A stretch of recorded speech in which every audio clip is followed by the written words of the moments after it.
This is dedicated to the homies that was down since day one. Welcome to Drop D. The following was recorded and produced for Drop D Podcast Productions by Grant Wilson.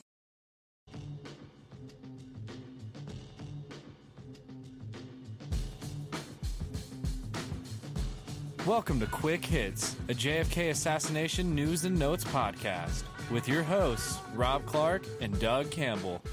Thank you, Mr. Grant, and welcome everybody to a special episode number 4 of Quick Hits, a JFK assassination research podcast. I am Doug Campbell, host of the Dallas Action, presented by Wall Street Window. And I say it's a special episode because this is the anniversary weekend of the JFK assassination. And as is customary, it's JFK Assassination Research Conference time in Dallas, Texas.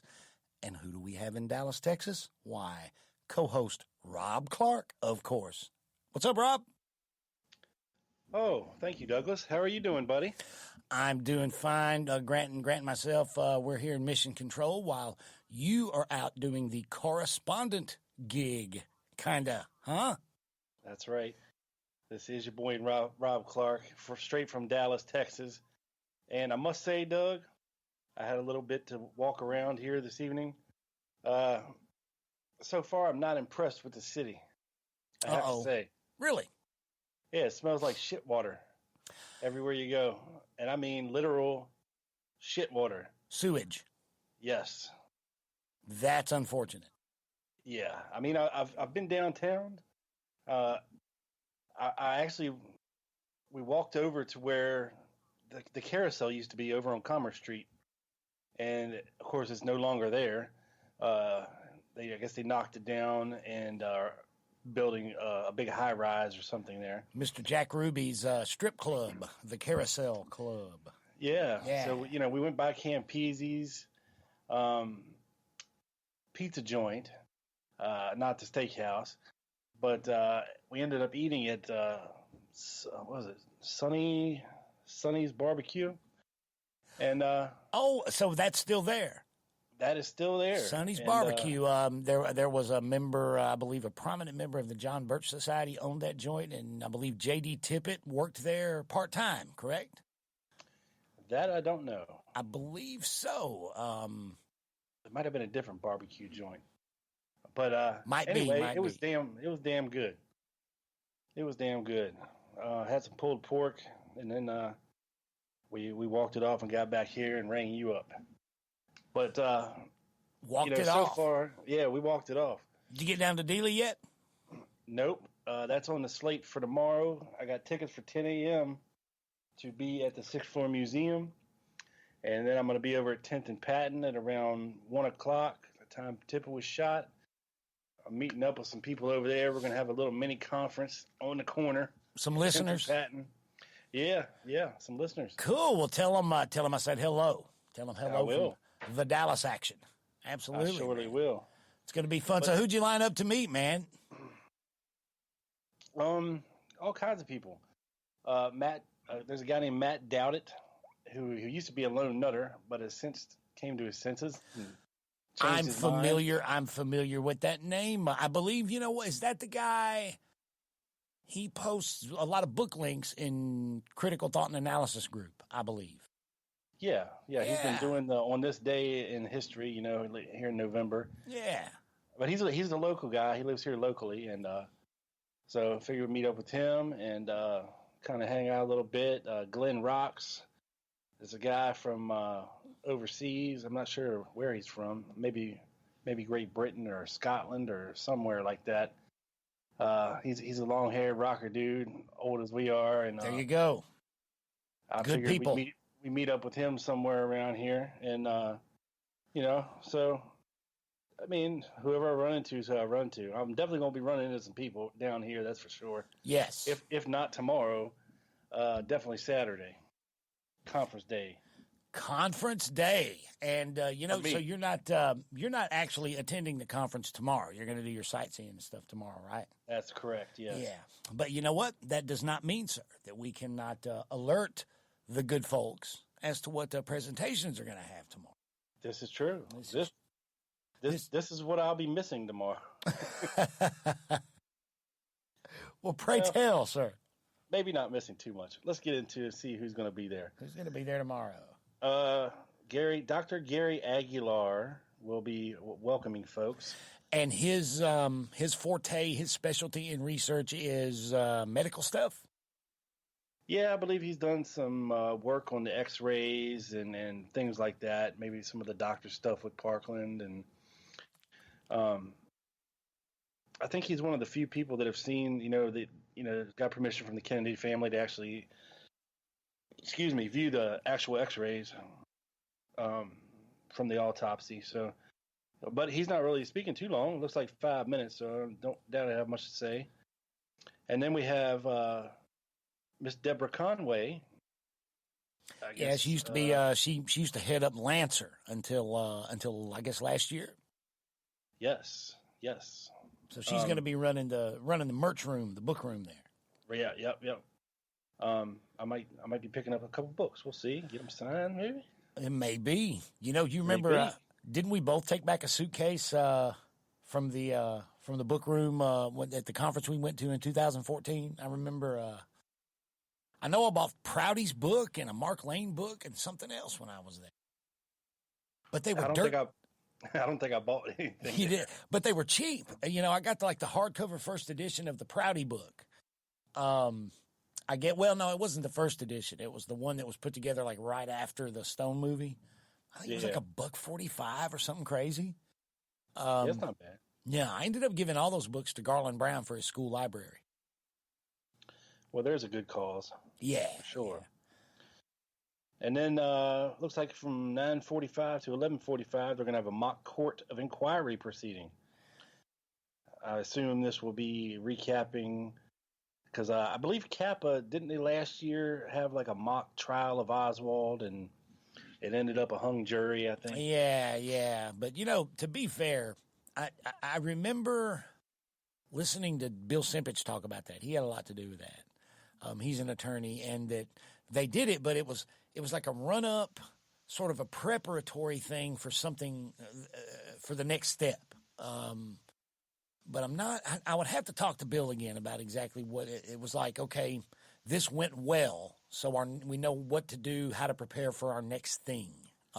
Well, maybe this 2-hour thing is the next step. I don't know. Maybe, because he's involved in it, isn't he? Maybe they're just going to be running through it all or something. I don't know.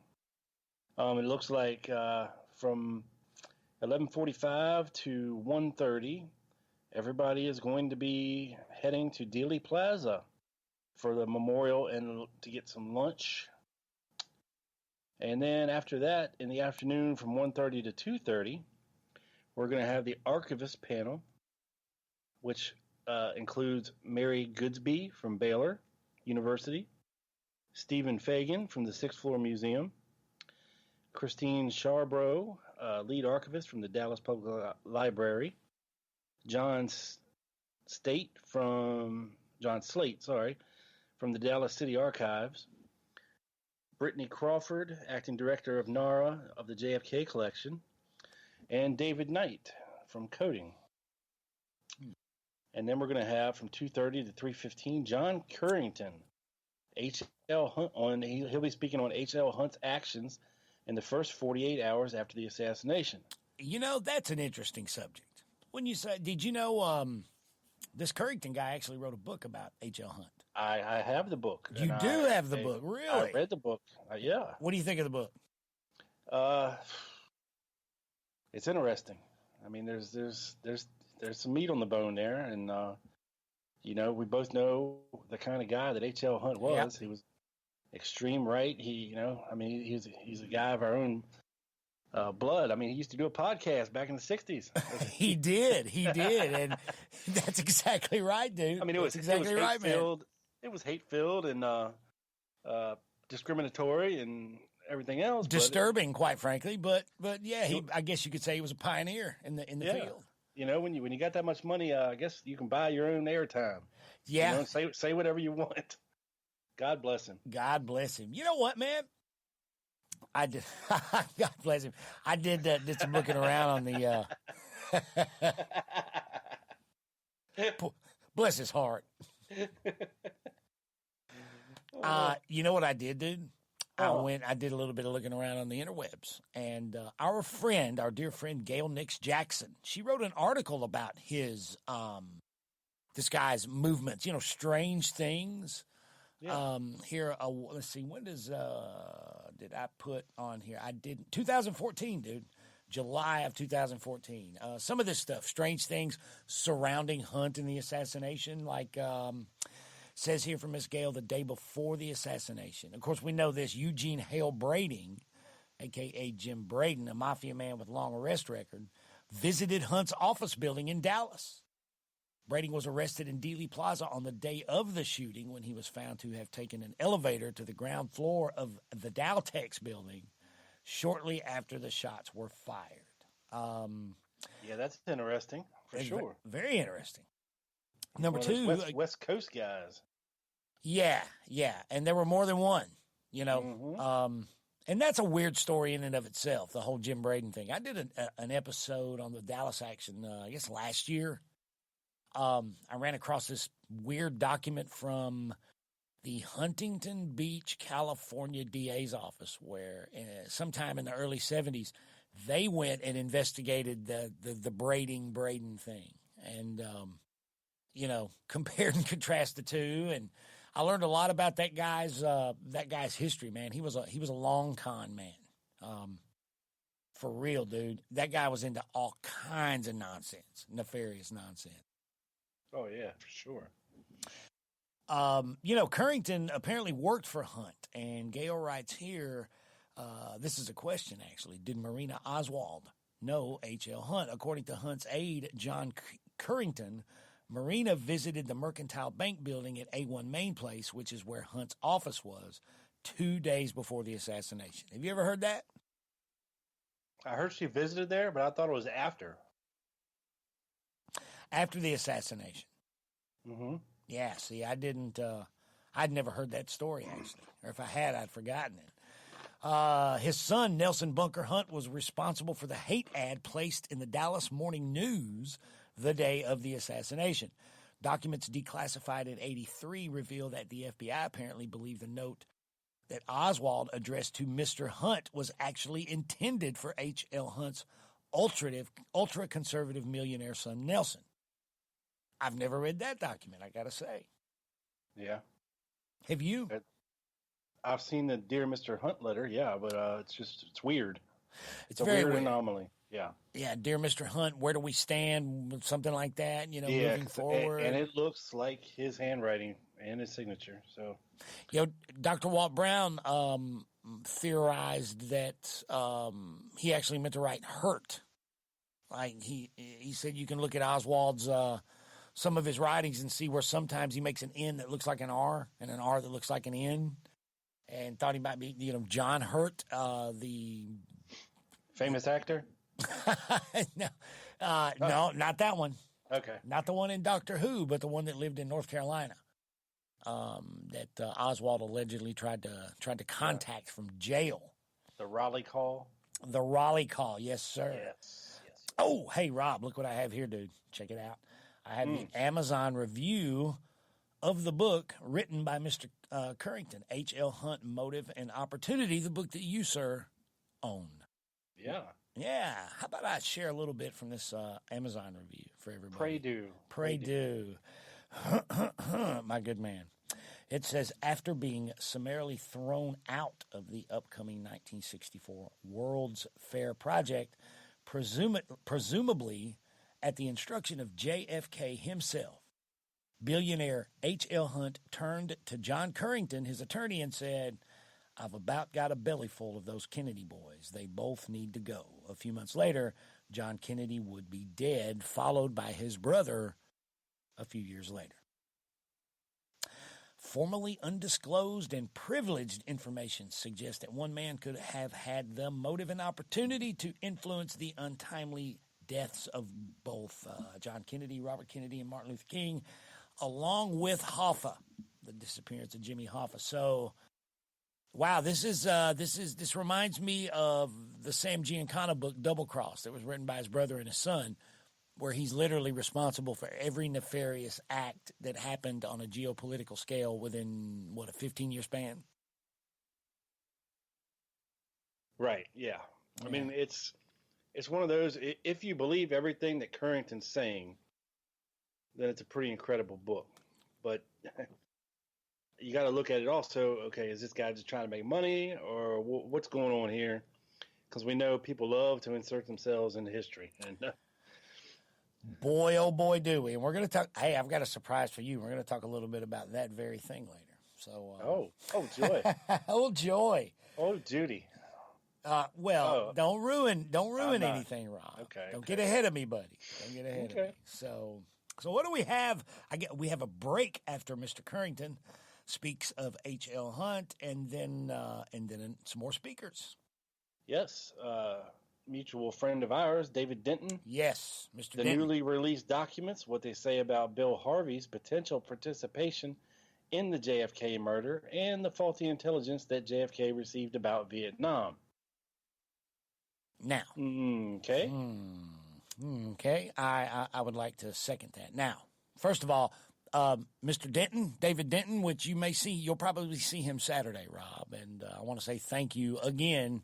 Even 5 years later, I want to extend a thank you to David for he was a very gracious host to us at the JFK Historical Group conference several years ago, wasn't he, Rob? Yeah, he was. Yeah. So thank you, Mr. David. But I don't think we'll be seeing him on Saturday. I think he's going to go back down the street to the Cuckoo Conference where he came from and where all his friends are and hang out down there. Hopefully. That's unfortunate. Yeah, well, I don't know why he's speaking at Kappa, but okay. Well, I worry that he may be. Just let us know, Rob. Let us know if the Mark Wyatt, Bill Harvey airplane to Dallas story plays into his thing any.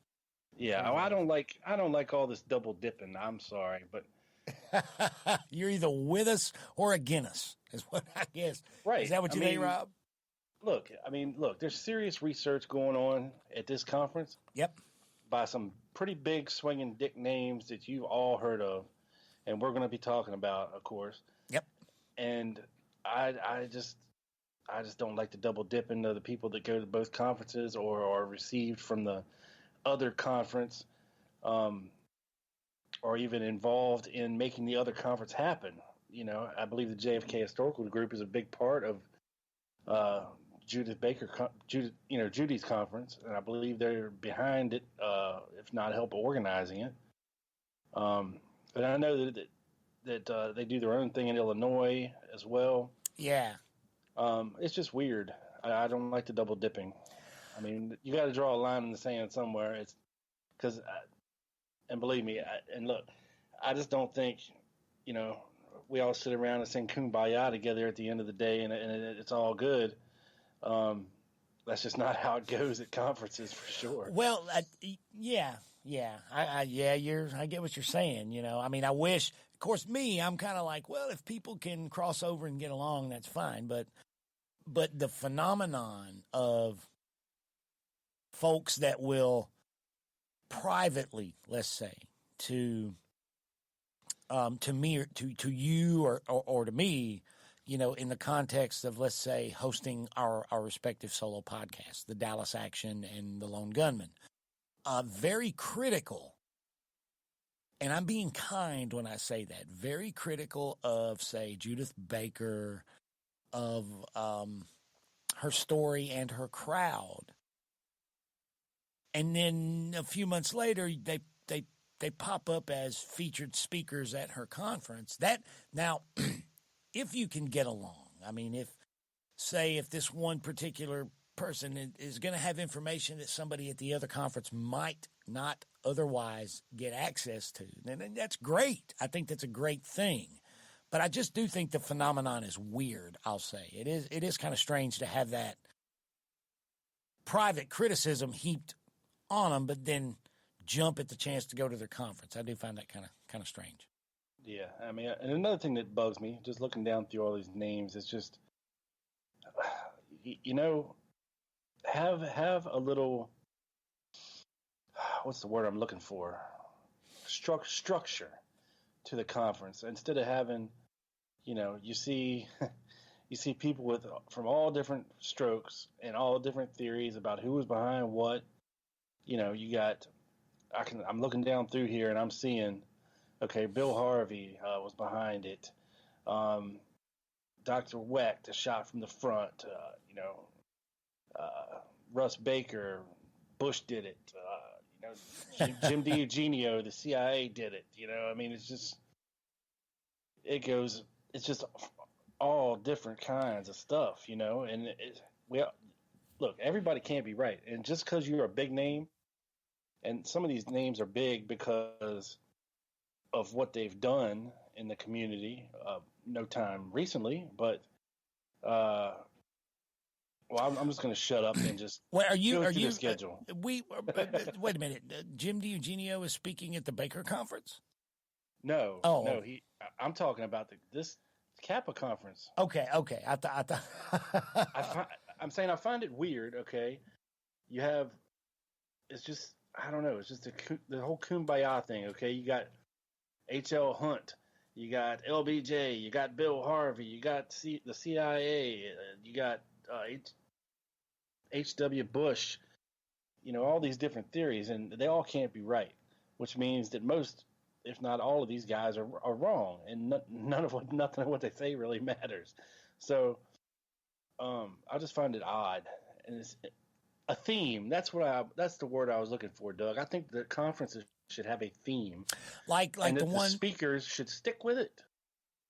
As well, the one that the JFK Historical Group put on that you and I attended in 2014 had a theme. It was actually in September, planned to coincide with the 50th anniversary of the release of the Warren Report. Right. And and that was the theme. And you know what? They did a really good job, except for, again, Judith Baker showing up and showing some sort of Morphe photograph thing with a shirt and Billy Lovelady a GIF. She basically showed everybody a GIF. Other than that, and she's blind. So.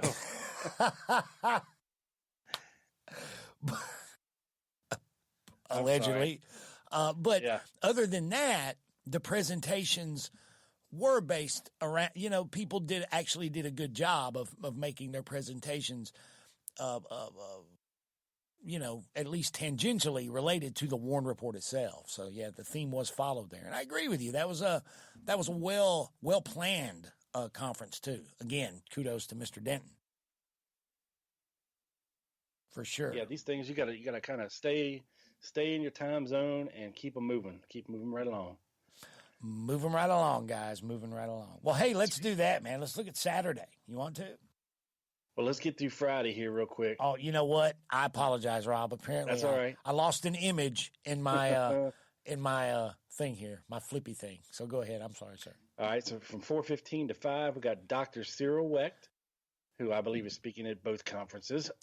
Hey, cool story about that. Yes. My mother, my dear sainted mother, knows nothing of this world, the JFK assassination research thing, right?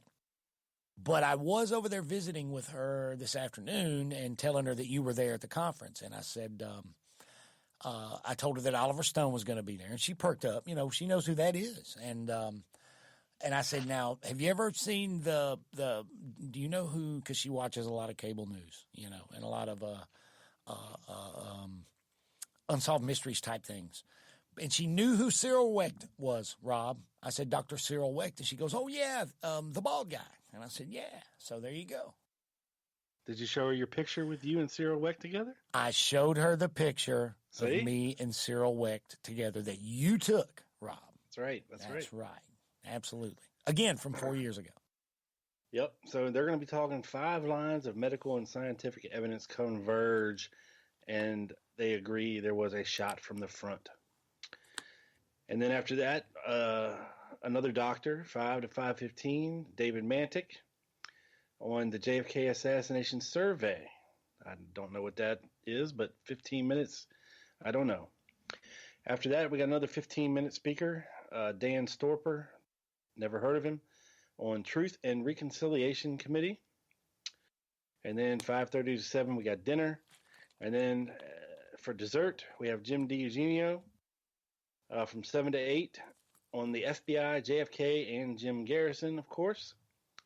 And following Jim, 8 to 9, Russ Baker, Strange Discoveries in Fertile Pass. And then from 9 to 10, Bill Kelly on Released and Withheld JFK Documents. So that is your Friday, November 22nd lineup for the Kappa Conference. That is awesome. That is the Friday. That is Friday. That is the day I will not be there. This is the day you will not be there. Well, you will. I'm sure you will get to meet some of these people, like Bill Kelly. That would I would love to meet Mr. Bill Kelly. He is very, very well known and a very tenacious researcher for sure. Yes, I will try. I'm going to try to meet as many people as I can. I'm going to try to talk to as many people as I can. And I'm going to try to record as many people, talk to as many people as I can. You need to do that for sure. Yeah. Hang on, Rob. Let's take a break. Grant, were you trying to get me? My phone's acting screwy.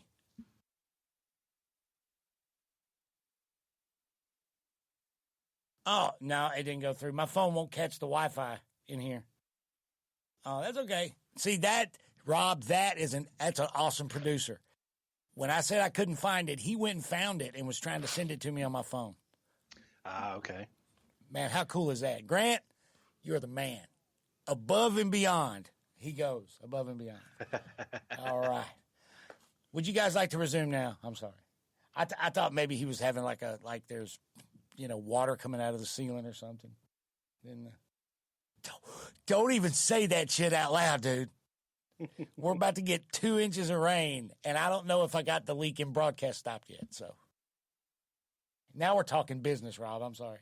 That's all right. All right. Well, so I get to start with Simpage. All right. We ready, guys? Ready, Freddie. All right. Okay, Rob. Saturday, November 23rd, you will be here for this. Now, yes.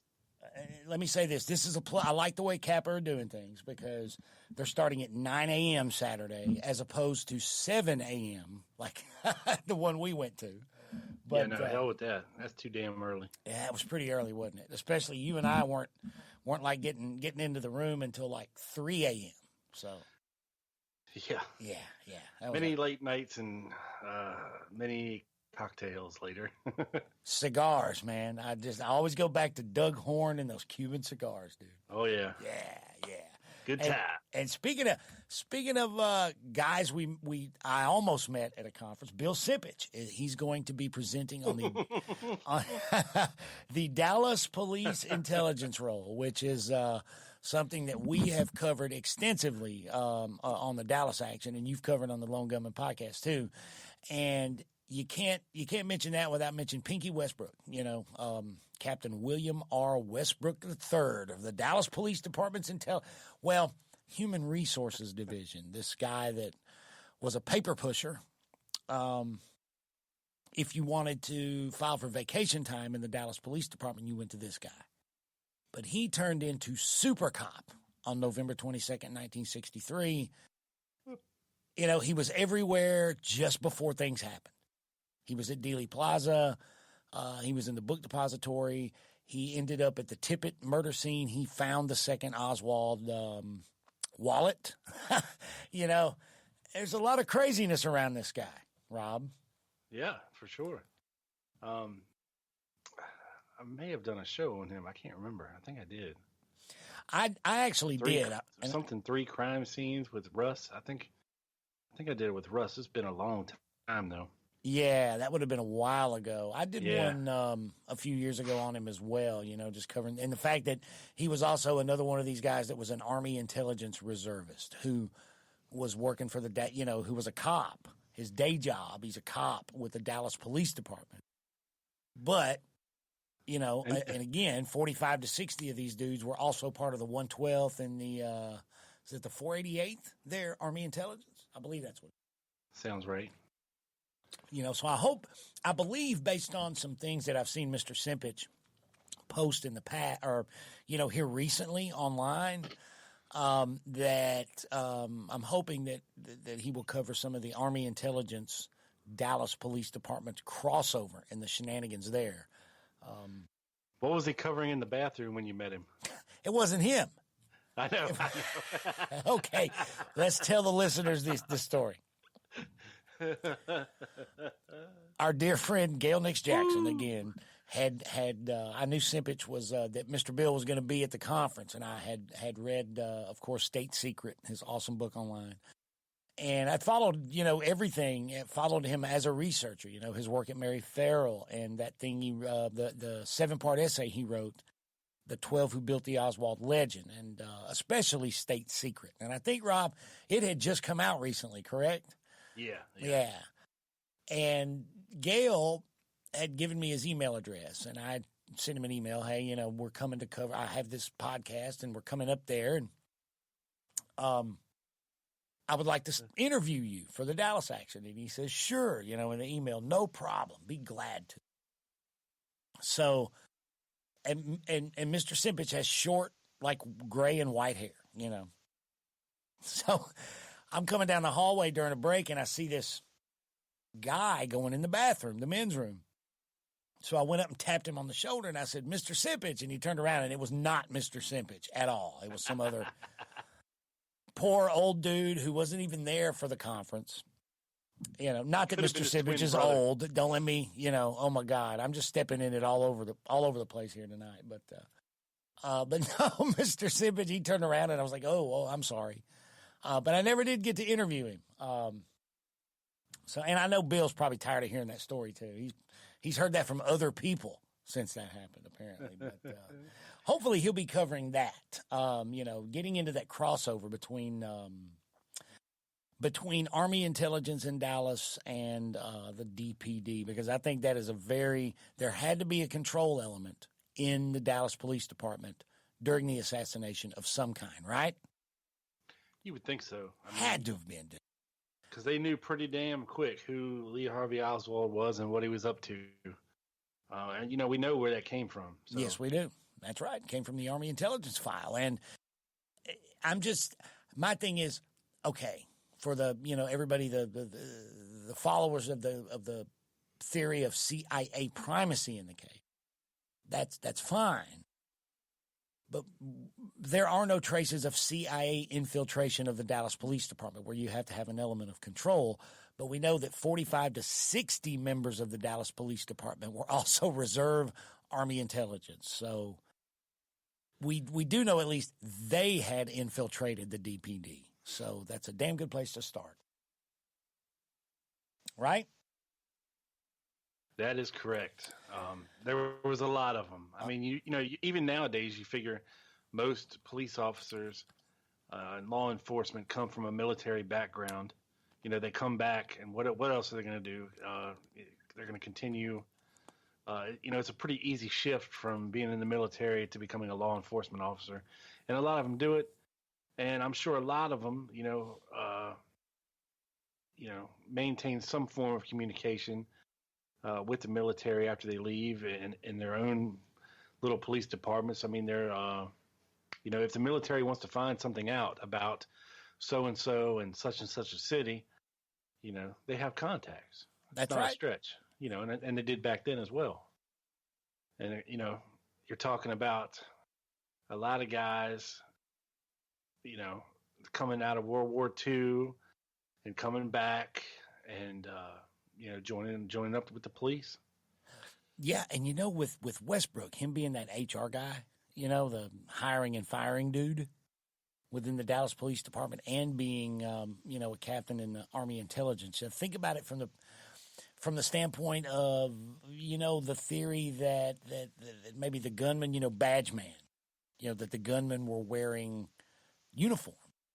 Well, if you're some shadowy rogue in Army Intelligence, and you've got Westbrook as part of the conspiracy, he's the guy you call if you've got a sniper, a Special Forces Army sniper you're flying in from Vietnam, as Walt Brown theorizes that the snipers were. Well, a couple of months before, I got a guy I need to place on the force. Who you going to call? You're going to call Westbrook, right? He's your guy inside. Yeah.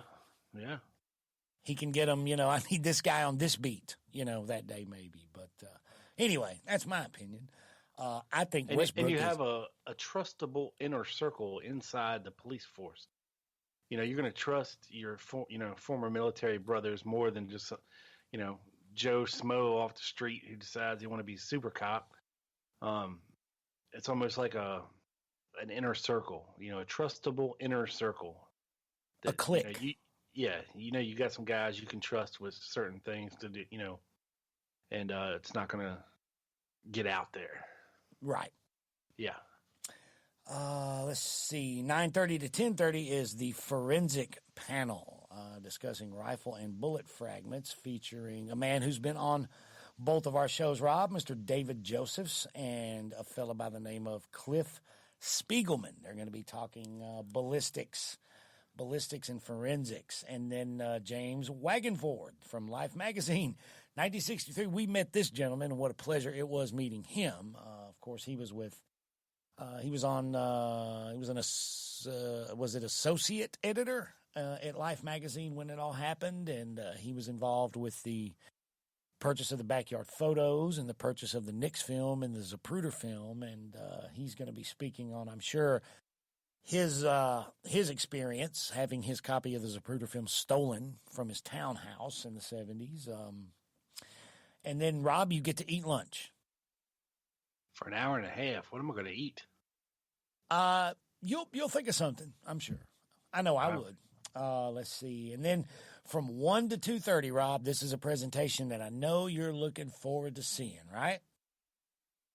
I'm interested. Put it that way, yeah. And we're talking about Rolf Moet Larsen, former CIA intelligence officer, and his presentation, Marked for Assassination, Who Killed JFK? Yeah, I can't wait for that one. I have not read any background about what his theory is. I don't know if you know anything about him. Well, Rob, as a matter of fact, I did a show about this guy just earlier this year, this past April. Well, imagine that. Imagine that. And I just happened to have some sound from that show, a little sound bite. And we'll find out just who Mr. Moet Larsen thinks was responsible for the murder of JFK. What do you think? Let's hear it. Let's hear it. Mr. Grant, hit soundbite number 1 there for us, please, sir. Roll it. On the conference's closing day, Nina Burley writes, the white-haired Moet Larsen walked us through his theory on who killed John F. Kennedy. He started out with a key idea that if the CIA killed Kennedy, the plot would have necessarily involved 3 people, a mastermind, and 2 others. One to handle Lee Harvey Oswald, and one to deal with Jack Ruby, the Dallas nightclub owner who shot and killed Oswald before he could be interrogated. Now, I'm not trying to split hairs or be overly critical, but he was interrogated. He was interrogated extensively. He was maybe before any meticulously recorded interrogations took place. That is certainly the truth. Then Mr. Moet Larsen, using his access to classified CIA files, Miss Burley writes, went looking for officers who would have had a motive and access. See, there you go. Motive, yeah. But access, it's like we always talk about. You have to have access to certain information and certain knowledge to make an operational piggyback work, don't you? Anyway, here we go. Back to it. It takes an agent to find a mole, he said. Who would betray his country? We were looking for a team of rogues, says Mr. Moet Larsen. After going through the names of ranking officers during the years before the assassination and cross-referencing them, he settled on Jacob Esterline, the CIA's project director on the failed Bay of Pigs assault on Cuba, as the likely mastermind of the JFK assassination. The man with the best motive and the probable ringleader. In his role as CIA's director of Western Hemisphere, he would have had access to Oswald as well. The rogues must be expert, and they need a motive. Mowat Larson explained, to me, JFK is the motive. He pulled the plug on the Bay of Pigs. And he was reckless. He almost got us into a thermonuclear war with the Soviets. Now, see, here we go. Limited hangout. I disagree with it. I think the Pentagon, the Joint Chiefs of Staff, and to a smaller, much, much smaller degree, the Central Intelligence Agency or some people there almost got us into a thermonuclear war with the Soviets. John Kennedy, he avoided that. He belayed that. He stopped that. And yeah, I would say that probably part of the motive. Esterline went on to serve as chief of CIA's Miami office and as deputy director of the Western Hemisphere Division. He died in 1999. Of course, there's no shortage of conspiracy theories about the death of JFK. Ms. Burley writes, but Mowat Larson currently serves as director of the Belfer Center's Intelligence Project at Harvard's Kennedy School, no less. So his speculation carries some weight. Indeed. Maybe more weight? I don't know. Well, right around 1 month later, this past December, Mr. Mowat Larson gave a lecture on the murder of John Kennedy by rogue CIA Cuban ops pros, guys, at the John F. Kennedy School of Government at Harvard University. That's right. A former CIA Moscow station chief gave a presentation naming CIA rogues, specifically Jacob Esterline, as prime plotters and movers in the JFK assassination at the Harvard John F. Kennedy School of Government in 2018. Ain't that something? I bet you never thought you'd hear those words put together in a sentence. Did you? I know. I certainly did not. Jacob Esterline, Mr. Rob, that is his mastermind. What do you think? It's all coming back to me now. Jake Esterline. I don't know, man. I mean, it's an intriguing theory. I don't know who our search would have been the other two rogues running Lee Oswald and Jack Ruby. But,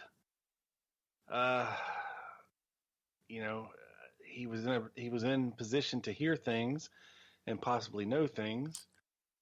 The one thing that concerns me is, of course, his position in the CIA. Exactly. See, there's a big part of me that thinks, well, this is something else. This is the guy. This is Howard Hunt. Why are they deciding to burn Jacob Esterline? Yeah, what'd he ever do? I mean, what'd he ever do to them? Exactly. Yeah. It's just another CIA theory that it's one thing to say it, but let's see some proof, and maybe this guy will have some proof Saturday. We'll see. In the same way that I am very skeptical of anyone from the Pentagon pointing the finger at the CIA, I am inversely very skeptical of anyone in the CIA that points the finger at someone else in the CIA. Forgive me for being skeptical. I totally agree, dude. Totally agree. Totally agree. Well, you know what? The next presenter after Mr. Mowat Larson is someone that we do agree with on many things, and that is Dr. John Newman is going to be discussing Antonio Vesiana from 2:30 to 3:45 at Kappa Saturday. Yes, and hopefully we'll get to talk to Mr. Newman and ask him some questions about this. But it's something that he has spoke about in the past. And Grant, let's run a clip of John Newman's Fiction is Stranger Than Truth presentation. That would be soundbite number 2. Whenever you're ready, hopefully you're in the booth. I can't see you, but hopefully you are. He's there. Roll it. Roll it. In making this astonishing existential reversal in his story that Bishop was Phillips, Vesiana or others working with him realized that another surprising fundamental change had to be made to the manuscript. We'll go to slide 5. Next one. Yeah. Let me walk you through this chart depicting the changing date of Vesiana's first meeting with Phillips. The first column shows the alleged date of the meeting. The second column shows when the date was published. And the third column describes the books or depositions in which the dates in the first 2 columns were published. As I said earlier, Vesiana gave his initial accounts to Fonzie and Russell in 1976. His third account was in his 25-26 March 78 deposition to the House Select Committee. The fourth phase of his accounting took place during the numerous lengthy sessions he had with Gate and Fonzie during the 34 years between the House Select Committee's report in 79 and the 23 edition of Fonzie's book, The Last Investigation. Gate and Fonzie passed away on 30 August 2012. Vesiana gave his fifth account 2 years later, in September 2014 at the AARC conference in Maryland. At the time, Vesiana was already at an advanced stage in preparation for his book, Trained to Kill. In that work, he offered his sixth version of the events that took place between 1959 and 1993.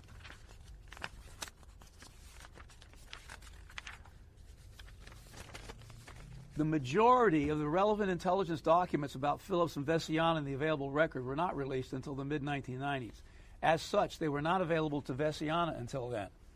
However, there is no indication that Vesiana or his research associates made use of them until the 2014 AARC conference. Fonzie's 2013 edition of The Last Investigation, published just after his death, shows no awareness that the Phillips identification completely was. Let me see here. Oh, so okay. Let me read that sentence again. Fonzie's 2013 edition, published just after his death, shows no awareness that the Phillips identification completely destroyed, as Escalante had discovered, any notion that the first meeting with Phillips had taken place in mid-1960. Shortly, I'll explain why this is so. Note that in Vesiana's depositions and autobiographical accounts in between 1976 and 2017, there is substantial stability about the date of Phillips' initial approach to Vesiana. It's always in mid-1960. It was only after Gate and Fonzie's death in 2012 that the date for Phillips' recruitment of Vesiana began moving backward in time. In 2014, at AARC conference, Vesiana placed the encounter at the end of 1959. And in his 2017 book, he placed it even earlier, in mid-1959. This two-step backward movement occurred 2 decades after most of the JFK records were released, notwithstanding the releases that have taken place last year and this year, or last year, I guess. That backward movement in time for Phillips' recruitment of Vesiana was a fundamental structural change. It paralleled a crucial exit and the publication of Fonzie's 2013 edition of Last Investigation. Over and over and over again, Fonzie had asked Vesiana if Bishop was David Phillips. Eventually, and only begrudgingly, did Vesiana at the very end begin to hint to Gayton that Bishop might have been Phillips. Slide 7. At the 2014 AARC symposium, however, Vesiana surprised the many researchers attending the conference by declaring unequivocally that Bishop had been Phillips. Hang on a second. Slide 7. Slide 7, okay. Okay, let's see if I can. load this up. Good, okay. So, okay, we on 7? Yeah, so at the 2014 conference, he surprised us all by declaring unequivocally that Bishop had been Phillips and that he had always known this. Vessiana repeated this emphatic claim in his 2017 book, Trained to Kill. A close analysis of the chart I've just showed you reveals an inverse relationship between two conspicuous trends in Vessiana's account about his work for Phillips. As the date for the first encounter with Bishop moved backward in time, Bishop's true identity as Phillips evolved into a certainty.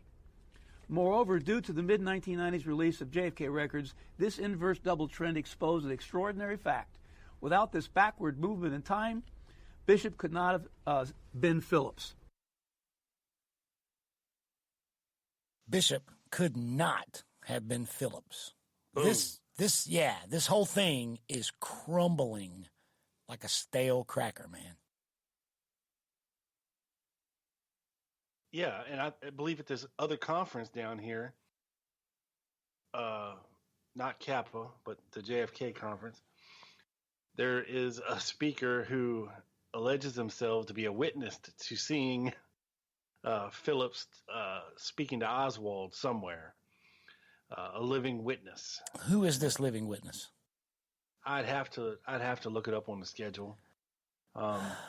Really? But really, oh man, this is what I'm talking about. And I literally, while I was listening to this soundbite, I just happened to see, I was kind of looking ahead and following along, but I just happened to see a post on Facebook that made me chuckle. And it's something that we were just talking about, dude. Really? And it has to do with this. Now, John Newman is doing some important work in fleshing out the myths and the falsehoods that have been plaguing this community for many, many years. Maybe the biggest, most distracting myth. I mean, and that's what we are learning. And that this didn't happen. I mean, this myth, dude, and the reason that this is coming apart is because of the new document releases. Every time it's established that Phillips could not have been, say, at X location at X time. I mean, firmly established that he wasn't there through the documents Newman's finding. And guys, this is go get Dr. John Newman's new book, Into the Storm. Go get it. Go get it today. Order it today because it's all in there. He's using pseudonyms. We know what the cryptonyms and the pseudonyms that but Phillips used. No, number one, none of them are Bishop. But he's established like the dates he left Cuba, why he had to leave Cuba, the dates he were. And every time it's established that David Atlee Phillips could not have been here where Vessiana says he is, then the entire Vessiana timeline shifts. He's bobbing and weaving is what he's doing. Well, yeah, and shocker, when Vessiana was coming out with all this stuff, he had a book coming out. Okay, Mm-hmm. I mean, somebody like Antonio Vessiana could have wrote an incredible book about his life, and it would have been a cool, well, not cool because I mean he's a bad person, and he did some horrible things. Yeah, and deserves no respect and nobody to buy his book. What you're saying is that it's an interesting story about his life. The straight truth would have been a great historical document. Exactly. Yes. But the need to insert this mythical story into the timeline is just utterly reprehensible, and just because here's what it does, Doug. If it was true, it's blockbuster. Yes. Okay. It's game changing. And you know how people are in this research community. If they get their hands on something that is like that, they will run with it and shout it from the highest rooftop. Again, like the nonsense that Bill Harvey got on a plane in Rome, and that plane landed in Dallas, Texas. And you talk about running with stuff. Wow, boy, did they take off with that one. They did. And, this is just another one that just kills the whole CIA primacy aspect of this case again. Again, it's one of the biggest things to come out, and it's one of the biggest things to be shot down. And kudos to John Newman. Sorry. I found it. Oh, what'd you find? It was somebody named Wynn Johnson. Wynn Johnson, and this is who? A live witness to Oswald's meeting Oh, David Phillips, Lee Oswald, and Antonio Veciana in downtown Dallas on September 7th, 1963. So this is the person, you said Wynn Johnson, that's speaking at the Judy Baker conference. That's correct. So now let me get this straight. That Dr. John Newman, that I believe that presentation that we heard from earlier was in February of this year. Or was it February of 2018 when he put that out? I can't remember. Anyway, it was February either. So that fast, they found a witness to the meeting that contradicts the research that John Newman's doing that keeps the myth alive. Isn't that convenient? Yes. And, he's killing the myth at the other conference, Well, Dr. John Newman is exposing the myth. Well, it seems like at this other conference they're trying to resuscitate it a little bit, maybe hit it with the old chess paddles. I think they're going to need more than that. Well, when Dr. John Newman gets through with the documentary record, it's becoming more and more apparent that there's no way that Phillips, as this bishop person, could have been every time. Well, you met him here, but he couldn't have been there, Mr. Veciana. Well, then it was the timeline moves, the timeline shifts. This meeting, it just keeps moving backward in time. And if you read Dr. John Newman's new book, you really get a sense of, wait a minute, nothing this guy has said can be true. It just can't be. And I think ultimately, Rob, and I put this question to Dr. John Newman in a thread on Facebook, in a comments thread on Facebook, one of his posts leading up to this conference, and he didn't answer me directly, but he did hit the like button. And my comment was, ultimately, we're going to learn that there never really was a bishop. He didn't confirm it so much but he did hit the like button, and I think that's where we're going. Yeah, and if it was, it wasn't anybody close to being David Atlee Phillips. No. Man, he kept going back to that 2014 conference, which was, you and I were actually at the other one, but we were in D.C. that same weekend, and that made a big splash, in the community when he showed up there after Gayton Fonzie died and said, okay, yes, it is Bishop, and I've always known. At that moment, I remember you and I both becoming extremely suspicious of him that weekend. I remember. Well, yeah, they even trotted out Gayton Fonzie's widow and all this. He goes, but it was the whole surreal thing about people like us, researchers, going up and asking for Antonio Veciana's autograph. Things like that made me cringe. Yeah. And it was the fact that I know he speaks fluent English. And he's spoken fluent English since he was a child, but he refused to speak English. He would only speak Spanish. I contend that it makes it easier to verbally deliver a falsehood to someone's face if you're doing it through an interpreter. It probably makes it easier to look them in the eye while you deliver this falsehood.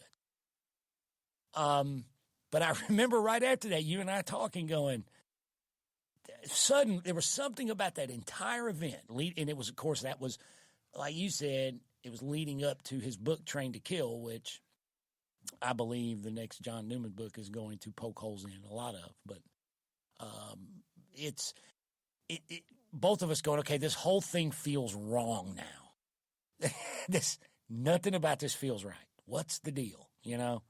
And slowly but surely over the past 4 or 5 years, it's starting to unravel. Yep, and then I'm going to sit back and eat my popcorn and watch this shit show unfold. Yes, sir. And you know what? You're going to learn a lot, I believe. And I wish I was there to learn it with you from Dr. John Newman's presentation. Then, hey, you get a break after John Newman, Rob, from 3:45 to 4. Then after that, from 4 to 6, this is a 2-hour presentation on Saturday. It's judges, Brandon Birmingham and Bert Griffin on the Jack Ruby investigation and trial. Have you ever heard of Bert Griffin? I have not heard of Bert Griffin. Yeah, I believe. The other gentleman, either. I got Brandon Birmingham. I must confess, I have not. Not aware of these gentlemen. I stumbled across this site, and it was about these two judges and their work. Apparently, they released some videos, a video like documentary series on the Jack Ruby trials earlier this year, and apparently, Judge Birmingham had access to some previously sealed court documents, court records, and transcripts, and stuff that nobody's seen in a very, very, very long time. And I was actually thinking about reaching out and trying to get him on the show. But it seems to me that they were under the belief that Jack Ruby is what he says that he was. I don't know how much of an interesting show it would have made for, but we'll see what they have to say. You know, it's just more information that needs to be parsed through. So they are of the opinion that they believe the distraught Ruby story, rather than Ruby being tied into any kind of conspiracy. I believe so, if that's the way I remember it correctly. Because they all they have is documents from court and the lawyers and this, that, and the other. So, I believe back at that time, Jack was trying to present a temporary insanity plea. Yep. And I believe he was going back to court to fight his. Did they sentence him to death? I believe so. Yeah. Trial? Yeah. Yeah, I believe at 67 when he died, I think he was getting ready to go back and have a retrial. Yes, he had won an appeal. Yes, absolutely, at the time of his death. Yep, and a lot of people felt that he shouldn't be put to death for what he did. He saved the nation a lot of grief, but in the meantime, he also killed and created many a conspiracy theory. So yes. Damn you, Jack Ruby. But he's responsible, I guess, in a way. Yeah, absolutely. He always claimed it was, to save Jackie Kennedy from having to come back to a trial, and that it was a spur-of-the-moment decision. People always overlook his ties to the mafia. Yep. He was worked in the underworld business side of things. We know he was very opinionated on Cuba. And gun running, he might have been involved in. We know he went and supposedly visited Traficante in prison in Cuba. Yep. And good friends with Robert McCowan. Yeah, and he was informing to the House Un-American Activities Committee, HUNAC, and was he tied up? I mean, he was making a lot of calls to a lot of interesting people in the months leading up to the assassination. That had Chicago mafia ties, and a lot of calls to Louisiana too. Yeah, and a lot of trips to Louisiana as well. Yes, and you can't discount all that stuff. He was tied in close with the police department, here in Dallas. Guy like Ruby would almost have to be he's padding the right guys. Well, yeah, I mean, every cop that came into his establishment drank free, I think. had time with the ladies if they wanted it. Time with the ladies. You know, he fed them, and a guy like that wanted as many friends as he could get. If he's involved in some rather nefarious things. We know he was into any just about money making scheme he could find, in debt up to his eyeballs at the time, and he probably owed a lot of people a lot of money, and a lot of bad people.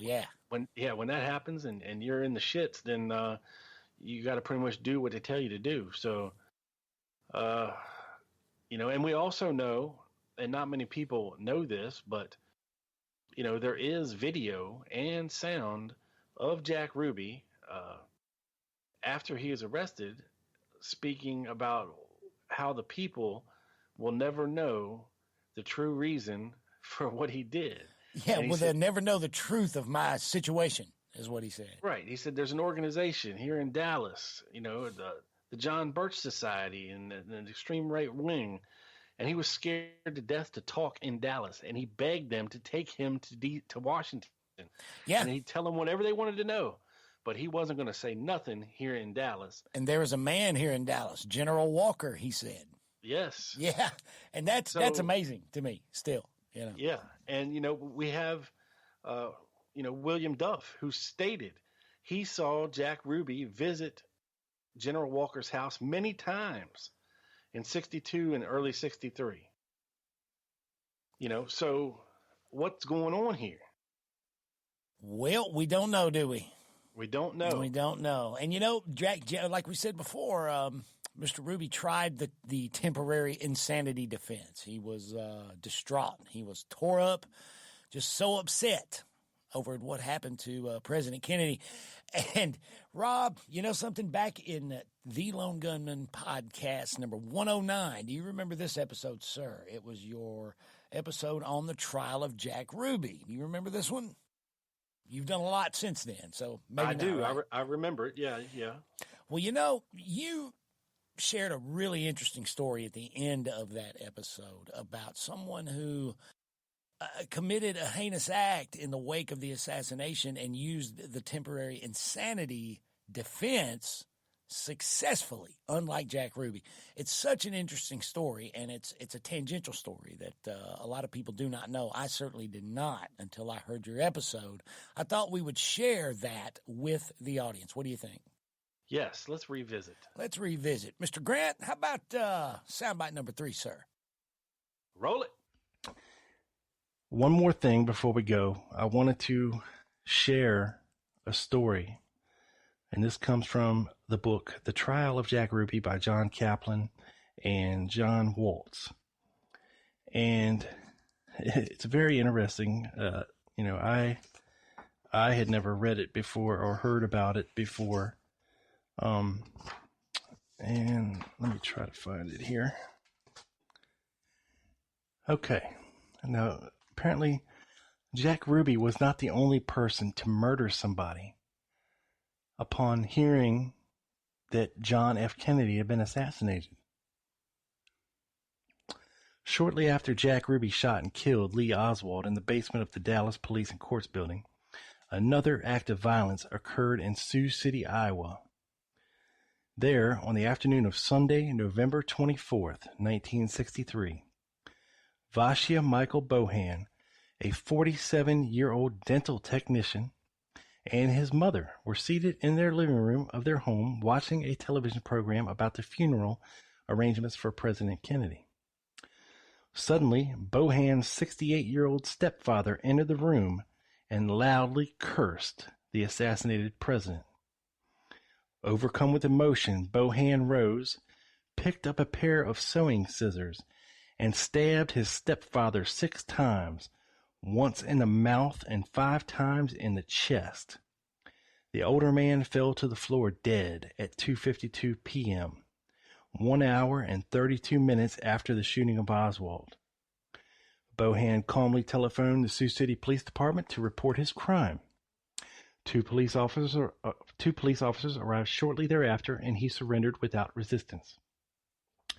On Monday, November 25th, 1963, one day later, Bohan, like Ruby, was arraigned on a charge of murder. He pleaded not guilty and demanded a preliminary hearing.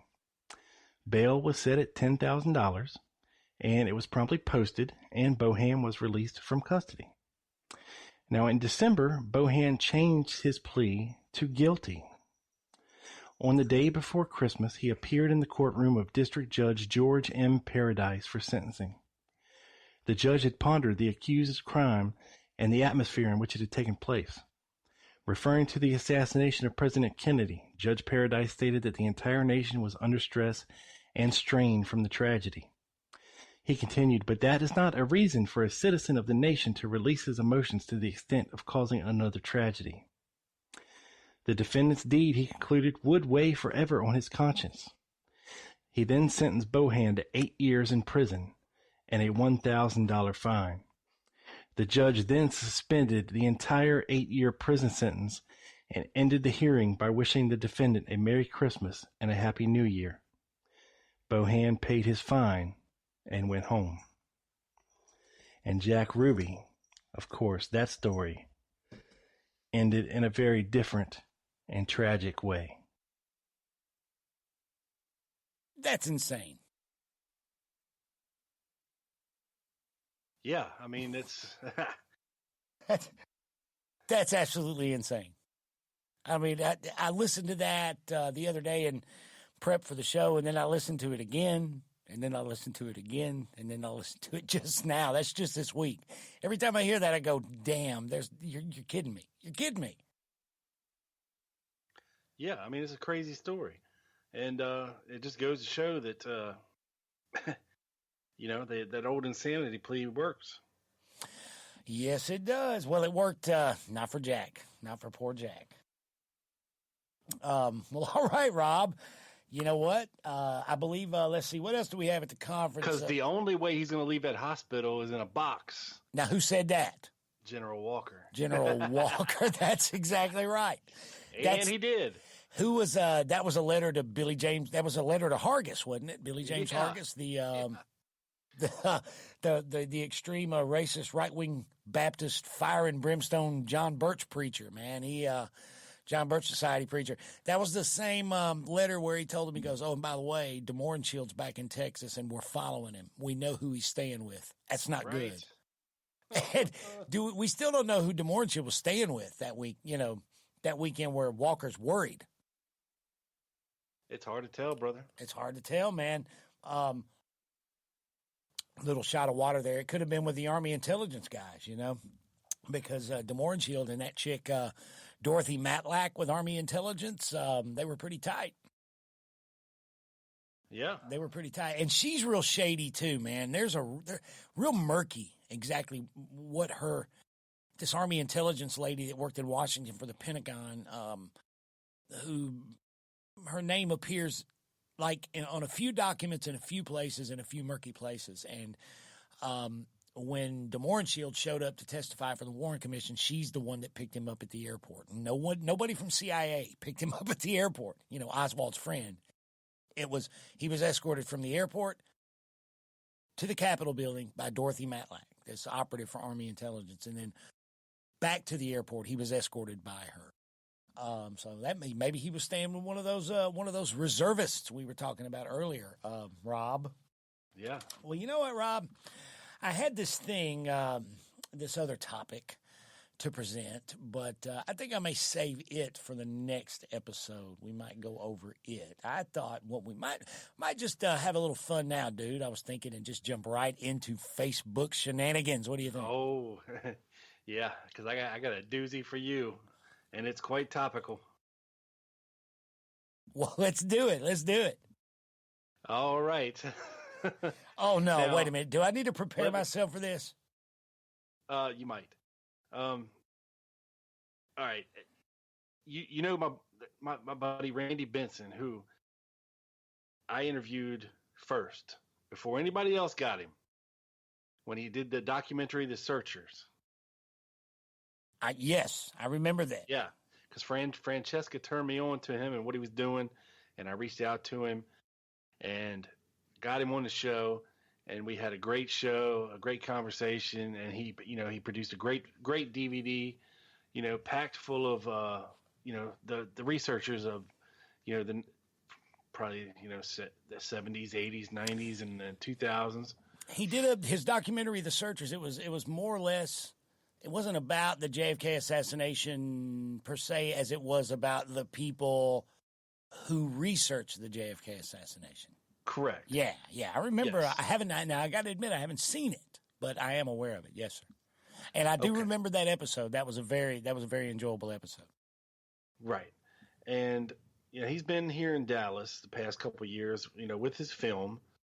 And I will say, I think he was at Lancer 1 year, but he's been getting a lot of love over at the other conference, if you know what I'm saying.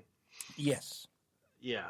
And I saw he posted a link where you can watch the JFK Assassination Conference in real time. It's being streamed live for free on YouTube on Randy Benson's channel right now.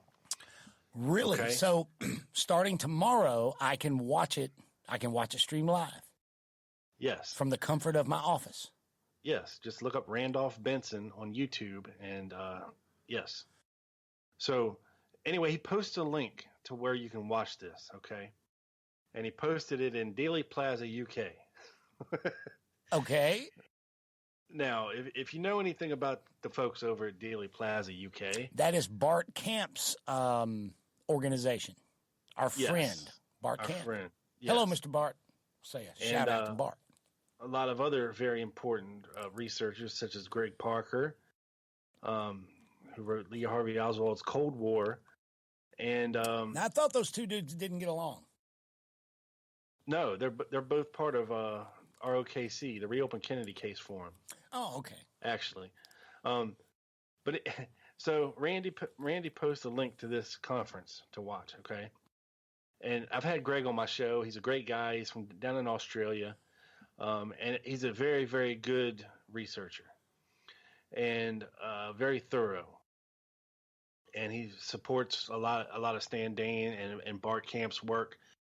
And so this is what Greg had to say. Now, Greg pulls no punches, okay? He says what he means, okay? Okay. He says, it's a three-ring circus, proving Barnum was right. There really is a sucker born every minute. And people like you and Wecht appear and lend credibility to the con artists who run this conference. So they appear to be more and more mainstream every year, when the reality is they are a festering blight on ever getting the facts out. Shame on you and shame on Wecht. Now, he's not Mr. Benson isn't streaming the Kappa conference. No, he's streaming it's the other one. Judy conference. Oh, Yes. See, I won't be watching that. No, Right. I'm not excited. See, I was excited when you first said he was streaming. I was like, oh, Mr. Bill Sipich and No, Mr. Moet Larson, I might get to see it, but you're telling me it's the other one. it's the other one. And Mr. Parker went on the. He says what a lot of people are thinking. Mr. Parker was in a tither, as they say. Yes. Or is it a tizzy? Yes. It's one of those. So Randy answered him. He said, I understand how you feel, but the speakers and the audience don't deserve your or others' ire, in my opinion. On the schedule are noted researchers like Ed Tatro, David Denton, Dick Russell, Robert Groden, Ed Haslam, Robert Tannenbaum, Gary Shaw, and many others. Some were also invited to speak at the Kappa Lancer conference, and some weren't. For me, it's not about the organizers. It's about the audience and the speakers and the community. Again, with all of that said, and for what it's worth, I understand how you feel. So. Wow. But I can. I would, even though I'm not. I would, like I said, I'm not going to watch it because, I'm just not. But I do feel like, Mr. Benson's just giving him the choice. I don't know why he's not simulcasting Kappa. That would be nice. Maybe somebody else is. Maybe that's the deal. But. Randy's speaking at Judy's conference, and he's not speaking at Kappa. So. Oh, that's unfortunate. So have you talked to Judy's conference has given him some love. He's been here the past couple years, So have and you spoke at her spoken conference. to him about that? Like, hey, man, you know. No, Oh, no. Okay. So then Greg says, the speakers do deserve our ire. He says they have the choice to say no. Going and speaking is only giving JVB and all the others the legitimacy that they crave. That said, I have issues with Grodin, Haslam, and Tannenbaum as well. Grodin teased for ages about the new witness he was going to introduce in his last book.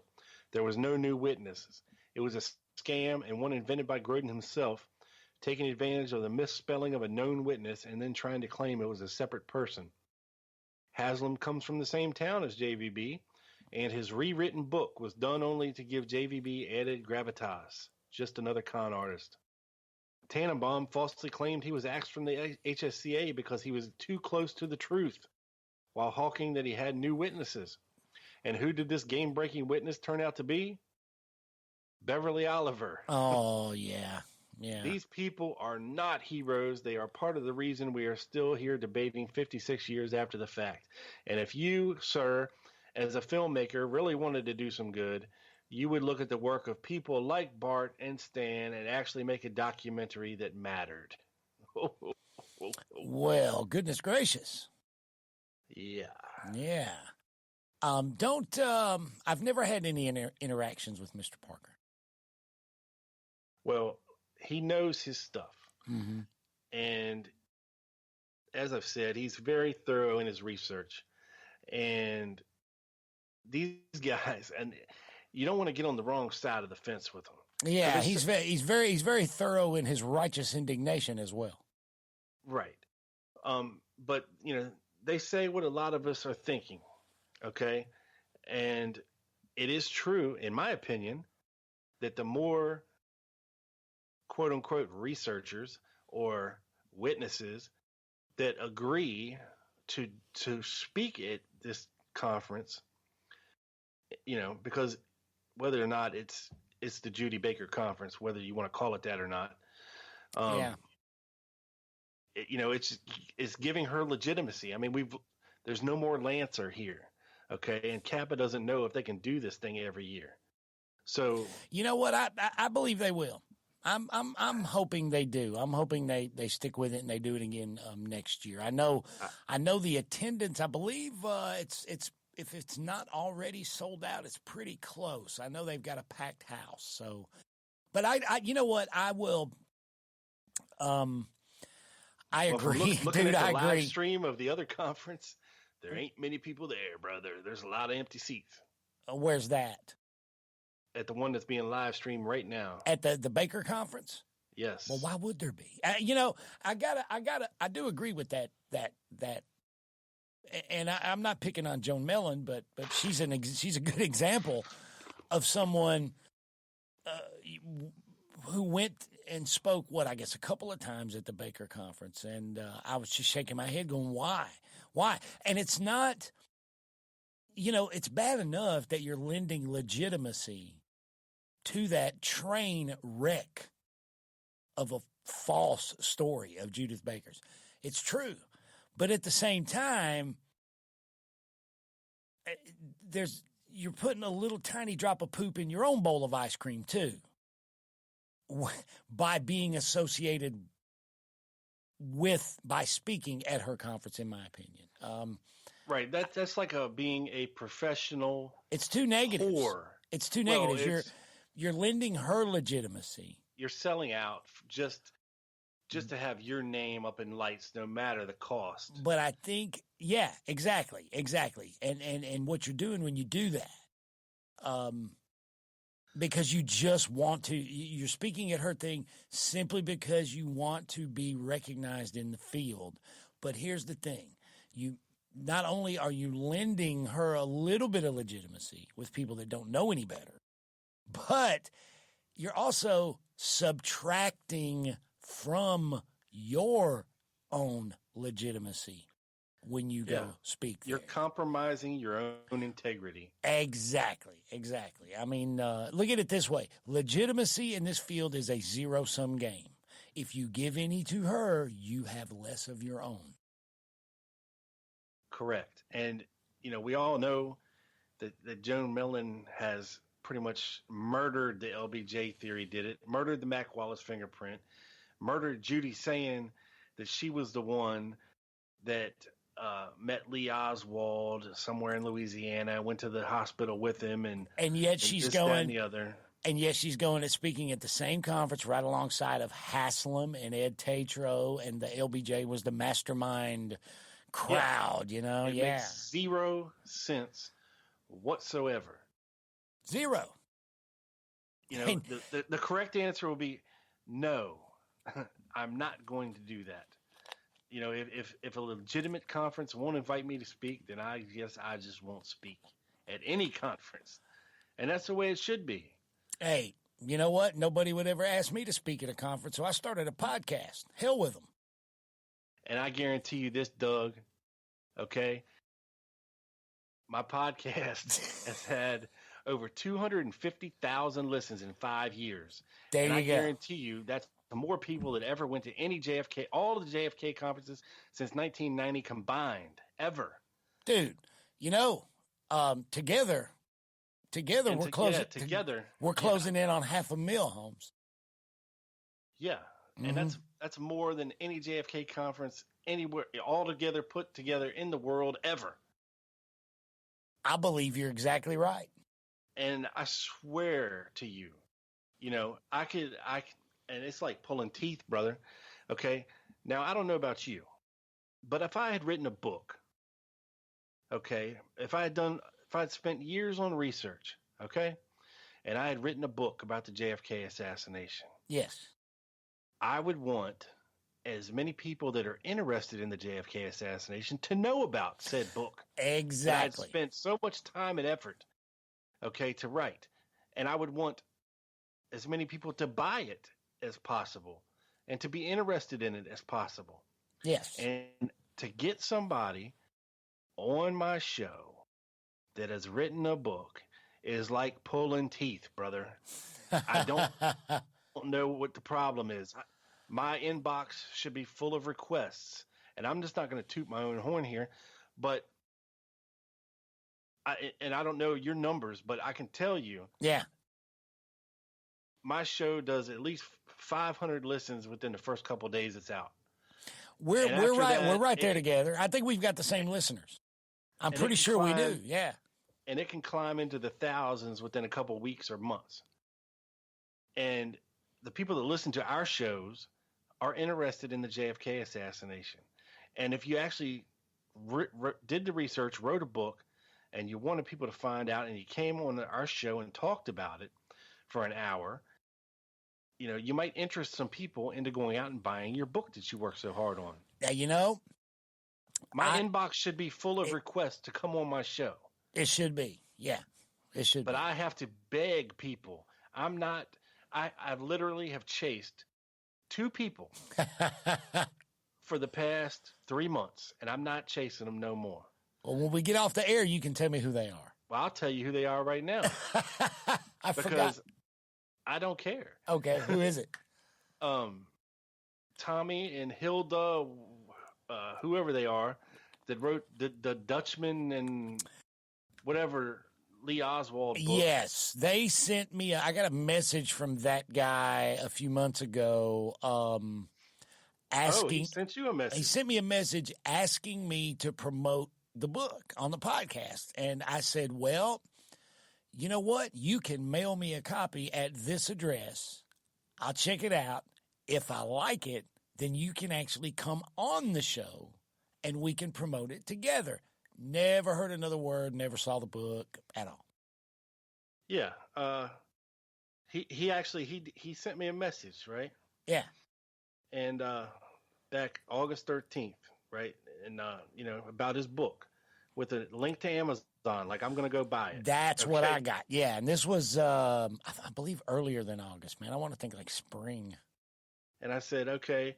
I said, well, I'd love to have you on the show to promote and talk about it too. I said, is that something you'd be interested in? And he said, yes, be very interested and appreciate the offer and blah, blah, blah. I said, sounds good. I'll be in touch. So I reached out to him on September 9th. I said, hey, Tommy, again, just wondering if you'd like to record sometime in the next week or so. When would be a good time to give me an hour or so of your time? I'm free, yada, yada, yada. And he saw it and never answered me. So you know what? Yep. I know what. I know what's coming. FTG. How about that? So, and here's another one. Uh-oh. A guy wrote a book called A Fairy Tale, a David fairy tale, like that. You know what I'm saying? Oh, yeah. A fairy tale. It's historical fiction. Okay. It's based on, real events, real people. Like Libra. Yes. Yeah. Yes. It's kind of what he thinks happened in terms of David Ferry's story, And so I reached out to him. I thought it was an interesting concept, right? So back in September, I reached out to him and said, hey, man, would you like to come on the show and promote your book and have some assassination conversation? And he said, yeah, when are you thinking? I said, well, I'll be out of town till next Tuesday. He said, I'm traveling next Thursday, maybe the first half of October. I said, that'll work. I'll be in touch. Okay, so October 4th, how are you looking this weekend sometime? Can I buy a few more weeks? I'm dealing with yada, yada, yada. And I said, okay, sure thing. Just let me know when you're ready. And that was a month and a half ago. So I'm not chasing anybody anymore. Mr. Chance. Man. If you want to sell some books, come on our shows and talk about them. If you got something to say, you spend all this time doing research and all this time writing a book is not easy, folks. Okay. It's not. And I just don't understand, but that's just me. What are you going to do, man? What are you going to do? They don't want to run with the big dogs, homie. You want to buy a plane ticket. You want to come here and spend money on a hotel room, and you want to get up in front of an audience for 45 minutes. Pledge allegiance. And pledge allegiance to the flag, okay? Or no, I was talking about the fabled JVB loyalty pledge. Have you heard about that? Well, yeah. And you're gonna speak to a room of 100 people, okay? And you might sell 20 books, okay? Or you could come on a worldwide platform, literally worldwide platform, and reach thousands of people to help sell your book and get your message out. Immediately reach thousands of people. As you want to. And you can say whatever you want to say. There's no restrictions. There's no time limit. I don't get it, Doug. I just don't get it. All right, I don't enough either. of me ranting. That's my rant for the night. I'm not chasing people anymore. If you want to come on the show, holler at your boy. Holler at your boy. Hey, Rob Clark's easy to find. He's easy to find. Real easy. Easy. All right. Now, I got some comic relief for you, buddy. Please. We're going to calm you down a little bit. Okay? I'm pissed off now. Now, I'm going to do what you always do to me. I'm just going to read you some comments from a Facebook post in the JFK assassination research world and just get your opinion. Just get I want your take. Fast take, hot take, quick hit, my friend. Are you ready? I am ready, sir. All right. Now, this is the post from November 8th of this year, November 8th. I'm not going to name the person that put it up, but I'm going to describe the post to you. Here I go. The post is 2 photographs. It's a collage. On top is a very famous black and white photograph of John Kennedy speaking. Lyndon Johnson is beside him, and Lyndon Johnson has his head turned, and he's got a serious look on his face, like he's really paying attention to what Kennedy says, right? Right. The other photograph is a photograph of Joseph Goebbels giving a stern look. Now, this is the caption in this post. Do you see that look on LBJ's face? That I want you dead look? It's the same look he's talking about with Johnson looking at Kennedy. It's the same look Goebbels gives when he finds out that the photographer is Jewish. Oh, boy, yeah. So one person comments with just 3 question marks, like, what are you, crazy? This person says, I see the similarities. Now, the next comment is great. It just says, for what reason and it's a link to the Wikipedia entry for confirmation bias.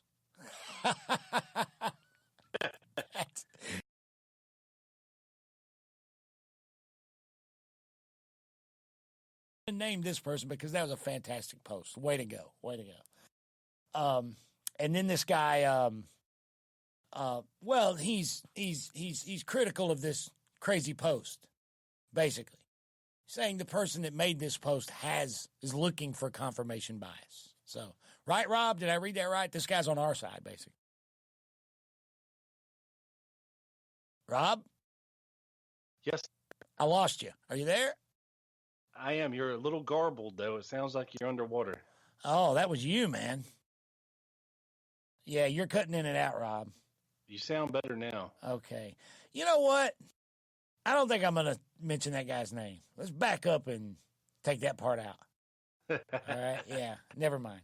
But we'll leave the part about his interest, but that part where I said, you know what, I am going to, leave that guy out. I better not do that. Okay, back up. I'm going to start again. So the person that made the post, Rob, then he comments, well, who took the best evidence from the Dallas Police Department? Who took the crime scene from the Dallas Police Department? Who established a commission to ward off any Texas inquiries and congressional investigations? Am I biased against LBJ? You darn tootin'. Somebody, here's the comment.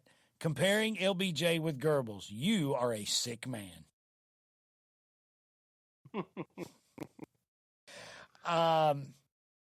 Someone else comments, get this, dude. I do compare the two. In fact, I think LBJ was sicker. So wait a minute, Rob. You think Johnson was as sick as Goebbels? I don't know about that, man. Maybe not on the same level, but on a different level. I've heard him. He did some horrible things, and was a horrible person. He was that, but I don't know. I do think that's a little comparing the look. It's the look that Johnson's actually giving in this photograph looks like somebody who's listening intently. It doesn't look like to me. A photograph is a split second in time captured on film. It could be anything. You can't. I don't put much stock in photography to explain anything. I mean, it is literally a split second in time. I mean, 0.2 of a second later, he could have been smiling and laughing. I mean, it really doesn't matter. Really, it really doesn't matter. This person comments, if JFK had lived, Lyndon Johnson would have been sitting next to his old pal and right arm, Bobby Baker, in the penitentiary. Well, that might be true. And when you were reading through the list of things there, what was coming to my mind wasn't LBJ. It was J. Edgar Hoover and the FBI. That's right. That's exactly right. I think Hoover had a lot of control over LBJ. I mean, they were neighbors. I mean, I think Johnson looked, as much as you don't want to say this, I think he kind of revered J. Edgar Hoover and respected the man for what he had accomplished in his life up to that point. Well, they lived across the street from one another. Yeah, they were neighbors. He put a lot of stock into what Hoover had to say. Yeah, they were good buddies. They were friends. He frequently counseled, or got counsel from J. Edgar Hoover on many things. And, it was the FBI who took over the DPD investigation. It was the FBI who stole their evidence and took it to Washington and then brought it back. And it was, the FBI who was the Warren Commission's investigative arm. Yep. That's right. So, he could be an equally bad guy as well. Well, you know what? Someone here who thinks LBJ was involved in this comment thread says that during one of their last telephone conversations, Lee Oswald told Judith Baker never to forget 2 names, and one of them was Lyndon Johnson. Well, he goes on, Rob. I want to read a little bit of this comment. Well, wait a minute. You know what? I think for this part, I'm going to need some special music. Grant, do we have any special music for this comment? Let's see what we have. Can you hear that, Rob?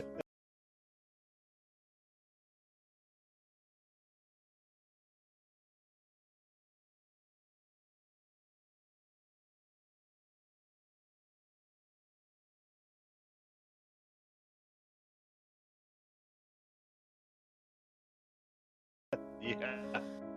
All right, here we go.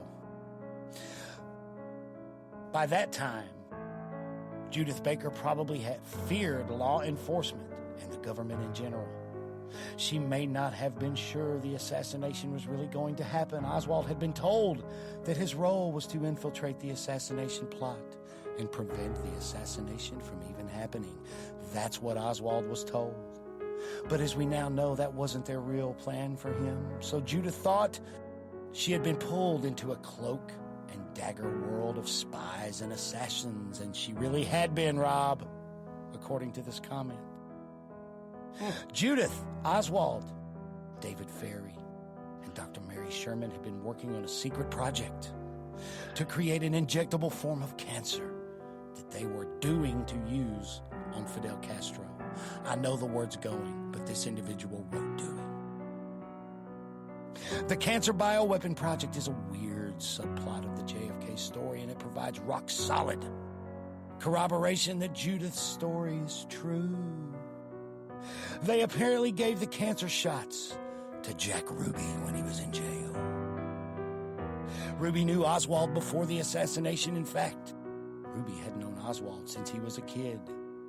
Ruby knew about the Cancer Weapon Project. Dr. Mary's monkey, how the unsolved murder of a doctor, a secret laboratory in New Orleans, and cancer-causing monkey viruses are linked to Lee Harvey Oswald. After the assassination, David Ferry told Judith to become invisible if she wanted to stay alive and to keep her mouth shut about what she knew. And that's probably what saved Judith Baker's life. Except that she didn't keep it shut. And she finances conferences 7-8 times a year. That last part was just me. Thank you. Thank you very much. And scene. That was beautiful. You okay, Rob? I got a little tear coming out of my eye. Producer Grant is shedding a tear as well as we speak. He is, in fact, quite distraught. That was beautiful. Thank Beautiful. you so much. Well, that's all I had, Rob, for Facebook shenanigans in the JFK assassination world. That's called pre-production qualities, guys, listeners out there. Breaking news, folks. What's that? There was a James Files sighting on the grassy knoll today. Did you see him? I did not, but I sent you a picture on Messenger that you need to check out. Like right now, I need to check it out? Yeah. Oh, man. Send it to me via text. You want it by text? Yes. Send it to me via text. So, who spotted James? This is really James Files is in Dallas? Yes. What's going on, man? Is he's going to be at the other conference? Because, you know, that guy got out of prison and he kind of just sort of disappeared. Apparently so. I mean, I'm sure there's no reason why he shouldn't show up to Judy's conference. Well, I mean, he would have to be going to Judy's conference, I would think. I wouldn't think, I would hope. He might be he'd be the prize presenter. You know, but I wouldn't think that he would necessarily show up at Kappa, you know. No, he'd be booed out of the building probably. Okay, I have the photograph, yeah. Do you have it? Yeah, I do. He's wearing a Trump hat. He's wearing a Trump hat. Yes. Okay. That's my buddy Glenn. Okay, well, hey, buddy Glenn, but man, I'd got to say, if I saw James Files, I don't think I would embrace him in any way, shape, form, or fashion. I would probably throw food at him and tell him to get the fuck away from me with his bullshit. If I had a burrito, a cheeseburger, fucking can of cat food, I don't know, I'd probably just throw it at him. Yeah. Did I just go BTF you a little bit? I'm sorry. You did, but that's okay. Sometimes you have to every once in a while to get your point across. Speaking of massive wads of disinformation, James Files. Well, what's he? I wonder if he's going to show up at the Baker thing. Probably so. That's what I'm guessing. I would. Part of me wishes I was there just to ask him some tough questions. Maybe he's trying to get in them drawers. Who knows? They're about the same age, right? I know. Yeah. I mean, damn, Judy, just go ahead for the trifecta. I mean, go for the trifecta. Ferry, Files, and Oswald. Yeah. Yeah, I heard that. Go for the trifecta. Oh, my God. Well, I imagine 35 years in the penitentiary might make a man that lonely, but I'm not so sure. And the cover of the new National Enquirer for this week. Yeah. Breaking news. Truth finally revealed after 56 years, Doug. LBJ ordered Hoover to kill JFK. So was Hoover a gunman? Is this what we're stipulating? Who knows? I just see the cover. I don't know. That's the National Enquirer, though, Rob. What are you going to do? Yeah, I know. It's just funny that we were talking about Johnson and Hoover a minute ago, and then I see that. It's like, really? Well, it's that time of year in Dallas, isn't it? Wow. And no wonder this place smells like rotten shit water. Well, some of the stories that are in town stink. Maybe that's what's making the odor. Maybe James Files soiled his undies. I don't know. I don't even want to think about that, Rob. Thank you very much. Well, Rob, we've been at this for over 2 hours, dude. It's the longest quick hits ever because it's a special conference edition. It's a long hit. Yeah, producer Grant says it wasn't really quick, guys. I'm sorry. So yeah, long hits. But well, it's a special episode. You are in Dallas, and you know what?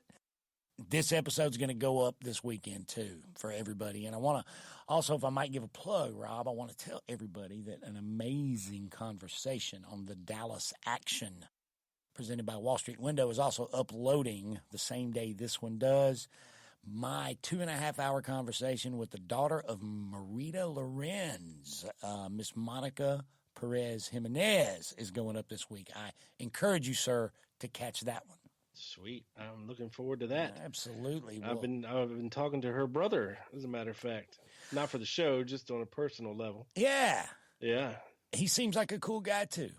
He is. And you know what? If the dude is half as cool as Miss Monica is, then he's an extremely cool guy. I promise. Yeah, they're dialed into Marita Lorenz's story, and they, he was with her for a lot of the stuff, accompanying her, and he listened to her over the years tell her story, and he understands why there's some ire pushed her way for some of the things that she said over the years, but the main meat of the story has remained the same. It's you know what, man, not only has it remained the same, but it's something that Miss Monica asked me a question. Talking to her a couple of weeks ago for this episode, and she asked me a question, and I didn't have a good contradictory answer for it, and that was, why would she lie about that caravan? And that's a good question. I can't come up with any reasons. So, but guys, check that episode out. You're going to love it. It's a great episode. It was so much fun. And I encourage you to listen to Rob Clark's newest The Lone Gunman podcast as well, about Senor Orest Pena in New Orleans and his relationship with people like Ferry and Lee Oswald and Warren DeBreeze. And the FBI, Warren DeBreeze. I encourage everybody to check that out, too. Well, you about ready to close it out, Rob? I am ready, sir. All everybody, give me a follow on Twitter at The Lone Gunman 7. Facebook page. You can catch the podcast, The Lone Gunman Podcast, anywhere you can hear podcasts. iTunes, Stitcher, Blueberry, Podbean. I mean, everywhere. Just everywhere. Search it. You can find it. Don't be shy. Don't be shy. It's going to pop up. I promise. And guys, don't forget, all you got to do is just type the Lone Gunman Podcast into anything and you're going to find the Lone Gunman Podcast. And many good shows are coming about this weekend that I'm here in Dallas. You won't want to miss the upcoming shows that are going to come out of this week. I can't wait to do them. And I can't wait to hear them. Guys, you can catch me, Doug Campbell, on the Dallas Action presented by Wall Street Window, available most anywhere you listen to podcasts, including Spreaker, Stitcher, Google Podcasts, iTunes, etc., etc. Just use the podcatcher of your choice, or just type in the Dallas Action, like you would with the Lone Gunman, into the search engine of choice that you like. Play or download. Listen to evidentiary analysis of people, places, things, events, and ideas within the narrative of the assassination of JFK from Drop D Podcast Productions. Rob? And if you like this show, make sure you find it, like, and subscribe so you get notified when new episodes drop. This is still a fledgling production, so make sure you follow it and check it out. Subscribe, like, comment, and if you would like to send us an email and have your questions or comments addressed on the air by me and Doug, send them to quickhitsjfk@gmail.com. That's it. That's right. But don't be a smartass. Don't be a smartass. Well, hey, guys, again, thanks for hanging out. Thanks for playing along. We want to thank producer Grant and thank all those nice people at Kappa for hosting our pal Rob. Coming up soon, Rob's sit down for this show with Dr. John Newman. All right, guys, cool. Rob, we'll see you, buddy. Grant, you too, guys, down the road. Adios.